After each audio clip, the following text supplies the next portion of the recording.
काला धन विदेशों में जमा किया है, इसको वापस लाकर इससे विकास करना है देश का। और ये लूट का धन 258 लाख करोड़ है, कोई मामूली रकम नहीं है। इसको वापस लाके विकास करना है।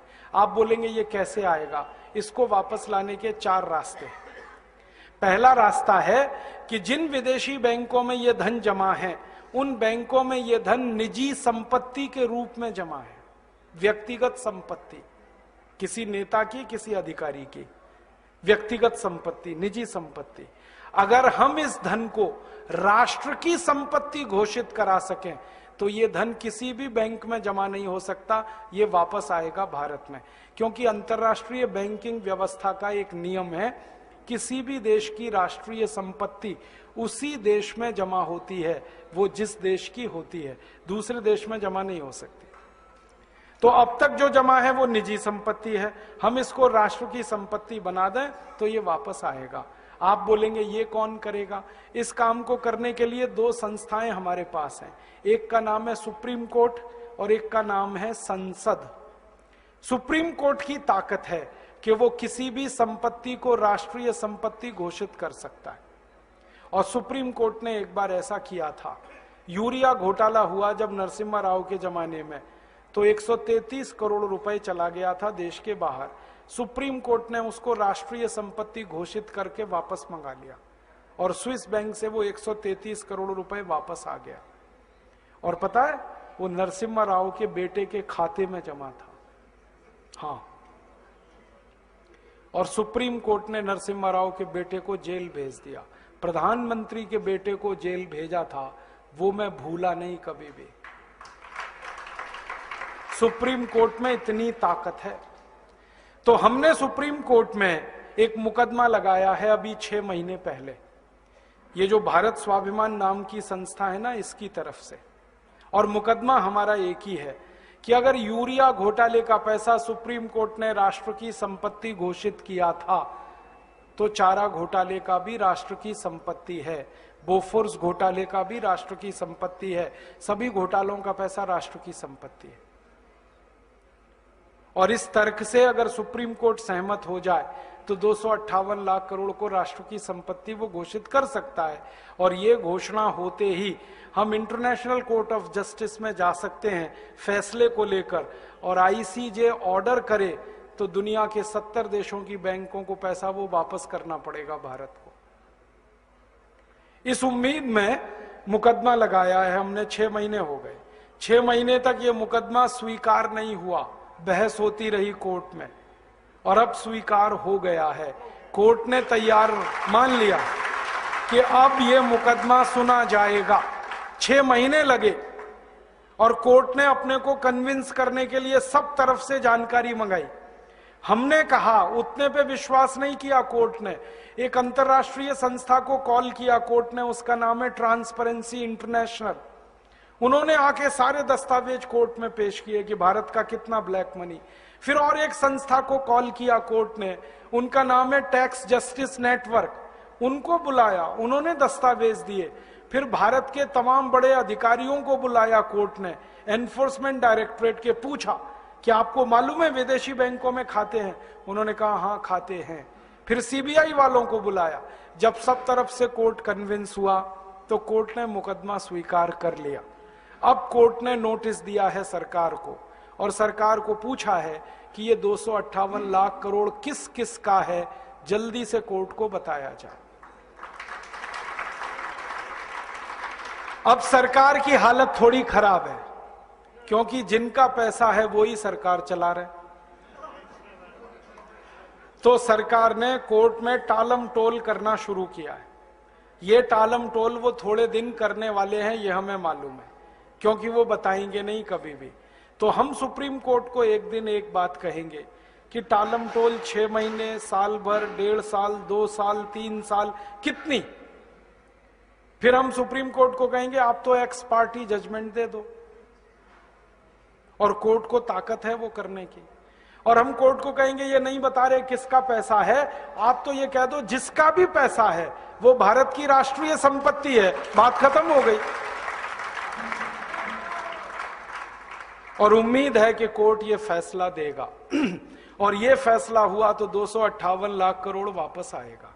दूसरा रास्ता है अपने पास, वो ये कि हम संसद में अगले 4 सालों में एक प्रस्ताव पास कराना चाहते हैं, और वो प्रस्ताव ये है कि 15 अगस्त 1947 के बाद जितना भी धन भारत से बाहर गया वो भारत की राष्ट्रीय संपत्ति है। बस किसी का नाम नहीं लेना, किसी की बात नहीं कहना।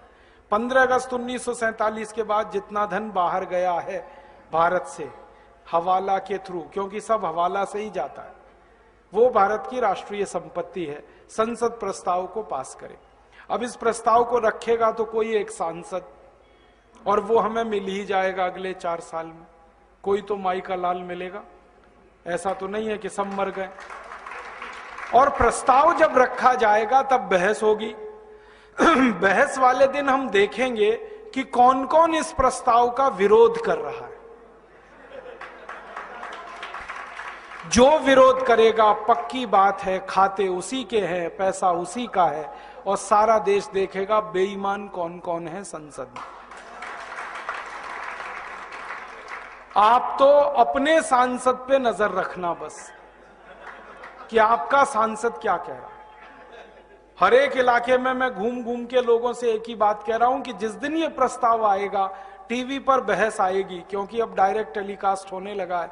आप अपने सांसद पे नजर रखना वो क्या कर रहा है, आपको पता चल जाएगा वो बेईमान है ईमानदार है। अब संसद में या तो प्रस्ताव गिरेगा या पास होगा। गिरेगा तो विरोध करने वाले सांसद ज्यादा चाहिए, तो सारा देश देखेगा बेईमान और हरामी कौन कौन है इस देश में। और या सांसद डर के मारे विरोध नहीं करेंगे तो झटके में प्रस्ताव पास हो जाएगा, और प्रस्ताव पास हुआ तो कानून बनेगा। अपने दोनों हाथ में लड्डू है, हमें कुछ खोना ही नहीं है, जो है पाना है। तो या तो बेईमानों को एक्सपोज करेंगे पूरे देश में, और घूम घूम कर कहेंगे कि ऐसे हरामी और बेईमानों को दोबारा चुनकर मत भेजो जो विदेशी पैसे को वापस लाना ही नहीं चाहते, जो देश को अमीर होने ही नहीं देना चाहते, जो गरीबी मिटने ही नहीं देना चाहते इस देश की। तो या तो उनके खिलाफ लड़ाई शुरू होगी, जंग, और वो आखिरी जंग होगी। या तो वो रहेंगे या तो हम रहेंगे, बीच में कुछ नहीं होगा। और अगर प्रस्ताव पास हो गया तो कानून बन गया, तो पैसा आ जाएगा 258 लाख करोड़। तीसरा और रास्ता है अपने पास, हम इस पूरे 258 लाख करोड़ का ब्यौरा लेकर इंटरनेशनल कोर्ट ऑफ जस्टिस में जा सकते हैं और दुनिया के 70 देशों के खिलाफ प्रतिबंध लगवा सकते हैं।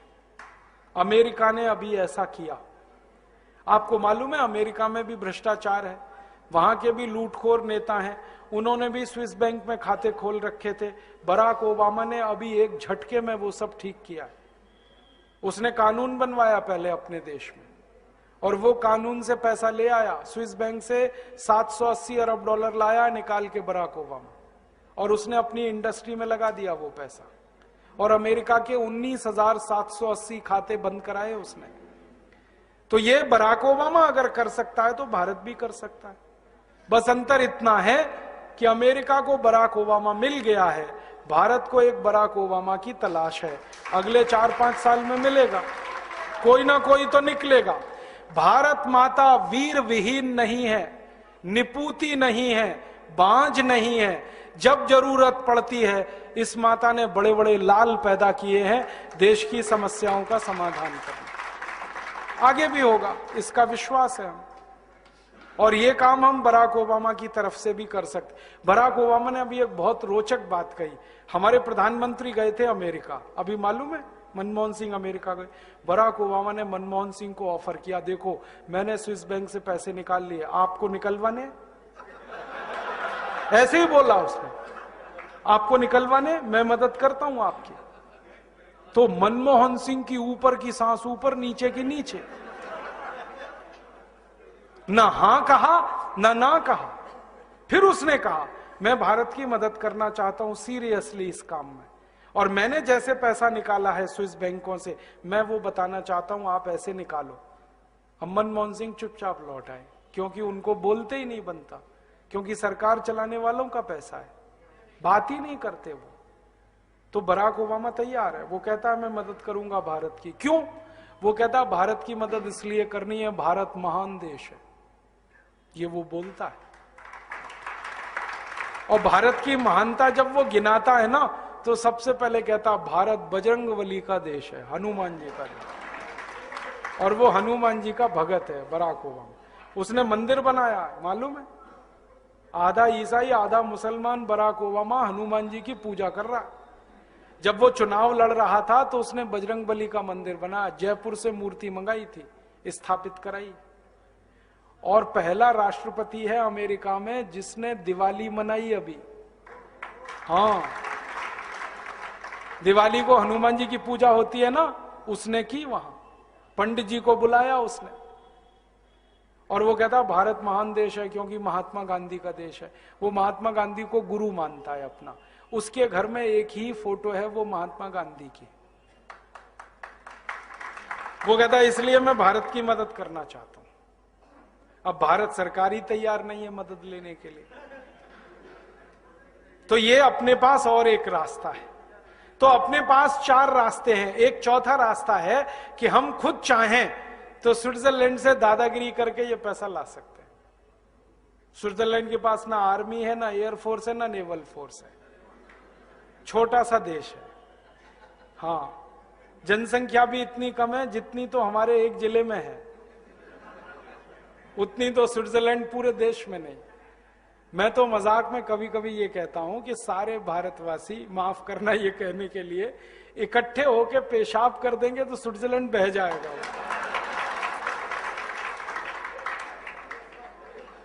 इतना पिद्दी सा देश है। 2 घंटे कार चलाओ तो स्विट्जरलैंड की सीमा खत्म हो जाती है, दूसरे देश में कार घुस जाती है। पुलिस उनके पास